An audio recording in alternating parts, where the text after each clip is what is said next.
Hello tout le monde, alors aujourd'hui je suis toute contente de vous retrouver aujourd'hui pour cette toute nouvelle vidéo. Donc c'est une vidéo assez particulière. Il faut savoir que j'ai été invitée à la Maison de la Bible qui se trouve en Suisse, plus particulièrement il me semble dans la région de Lausanne. Donc ça a été juste une journée extraordinaire, fabuleuse et je tenais à vous faire partager. I wanna know you, I wanna find you in every season, in every moment. Before I bring my need, I will bring my heart and seek you. Alors, on est arrivé vers 11h45 à Lausanne, on nous a super bien accueillis, on est venu nous chercher en voiture avec la charmante Olivia. Vraiment, j'ai rencontré une équipe fabuleuse, on a mangé, on m'a montré vraiment...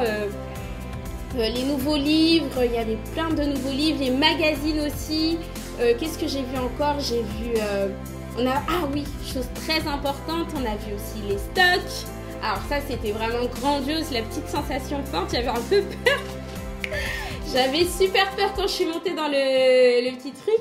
Et vraiment, c'était juste trop bien de voir toutes ces Bibles, c'est juste extraordinaire qui vont être distribuées dans le monde entier. Waouh, c'est incroyable.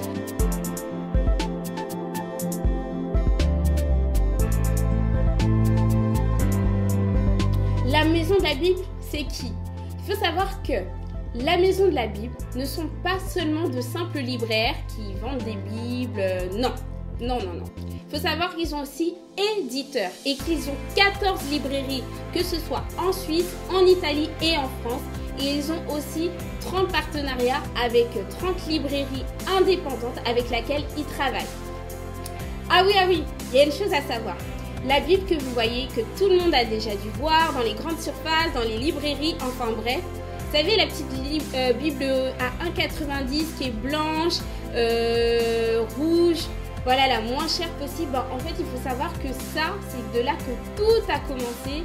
Je vous invite à aller voir leur Draw My Life sur leur site, la Maison de la Bible. C'est en fait, pour faire court, c'est Hugh Alexander qui a eu la vision de vouloir propager l'évangile dans le monde.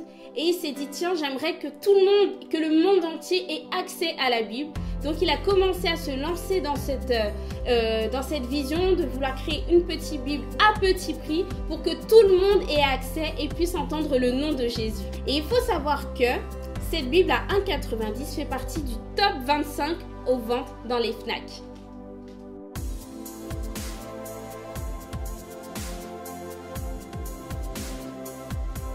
Alors oui, il faut que je vous dise ce qui m'a vraiment aussi touchée, c'est vraiment la vision qu'avait l'équipe. C'est-à-dire ils se sont vraiment accrochés à la vision qu'avait Hugh Alexander, c'est d'aller au-delà de leur limite. C'est-à-dire qu'il y a des pays dans ce monde qui ne connaissent même pas le nom de Jésus.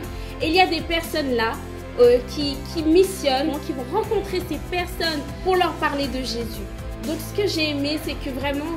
Il y avait vraiment toutes sortes de Bibles dans plusieurs langues et c'est juste incroyable. Pour eux, c'est une victoire en fait à chaque fois d'éditer une Bible dans une nouvelle langue parce que c'est un travail en plus, c'est un évangile de plus de partager et ça c'est juste un travail extraordinaire, c'est beaucoup de travail parce que on sait tous qu'il y a le blocage des langues, il faut apprendre la langue, il faut aussi s'adapter à la culture de la personne, enfin bref, tout ça c'est important et c'est ce que j'ai pu voir en fait dans cette journée, c'est que vraiment il y a un travail d'équipe, il y a une vision et il y a surtout l'amour de l'évangile et ça c'est le plus important. Je vous dis ça pourquoi? Parce que ça m'a ouvert les yeux. Il ne suffit pas seulement d'aller à l'église, d'être cloîtré à la maison, de rester à la maison et de ne pas partager ce qu'on a reçu. Vous savez que c'est une grâce extraordinaire d'avoir rencontré ce Jésus. Et qu'il y ait des personnes dans ce monde qui n'entendent même pas ce nom. Et c'est juste ça qui est extraordinaire, c'est de partager l'amour de l'évangile, de partager la parole de Dieu, de nourrir ces personnes qui sont en détresse, qui ont besoin d'entendre cette parole qui va les ressourcer, qui va leur redonner de l'espoir dans leur vie.